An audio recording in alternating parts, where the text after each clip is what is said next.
এখানে কিন্তু জোড়া সেল হচ্ছে, একটা আনবক্সিং হয়ে গেছে আর একটা কিন্তু আনবক্সিং হচ্ছে S25 FE। তো আনবক্সিং করতে করতে স্যারদের থেকেও একটু রিভিউ নিয়ে নেবো। নাও খোলো। এই ফোনটা কার জন্য কিনলে? আমার নিজের জন্য। তোমার নিজের জন্য। আর এই ফোনটা কার জন্য কিনলে? এটা বাবার জন্য। বাবার জন্য। আচ্ছা। বাবা ছেলে দুজন। তো এইখানেতে ফোন যে কেনো সব ঠিকঠাক থাকে? একদম পারফেক্ট, 100% পারফেক্ট থাকে। মানে এর আগেও কেনা হয়েছে? হ্যাঁ, আমি এখান থেকেই কিনি সব এখানে সময়। আমাদের হাতে যে ফোনগুলো রয়েছে সবই এখান থেকে কেনা। আচ্ছা। আজ অবধি আমরা অন্য কোনো জায়গা থেকে ফোন কিনিনি, আর বেশিরভাগই আমরা এই স্যামসাংয়ে কিনি আর এইখান থেকেই কিনি। তো দাদা কিন্তু সব সময় কাস্টমার, যারা সব সময় আছে অবশ্যই আমাদের দায়িত্বটাও অনেক বেড়ে যায় যেন ফোনটা সঠিক দামে পায়, সঠিক ডিসকাউন্টে পায়। তো আশা করি আমরা আমাদের থেকে কখনো ফোন কিনে এরকম তো মনে হয়নি যে আমাদের লস হয়ে গেছে বা কিছু এরকম হয়নি। তো ফোনের দাম এখন সবাই জানে কোন মডেলের দাম কি। তো ওনারা বহুবার আমাদের থেকে ফোন পারচেস করেছেন, তো কখনো কিন্তু এরকম মনে হয়নি যে ওনাদের লস হয়ে গেছে।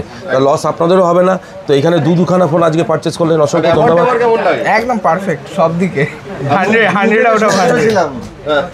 গুরু থেকে শুরু করেছিলাম, এখন চলছে। এখন একদম এস সিরিজ থেকে এস সিরিজে চলে এসছে।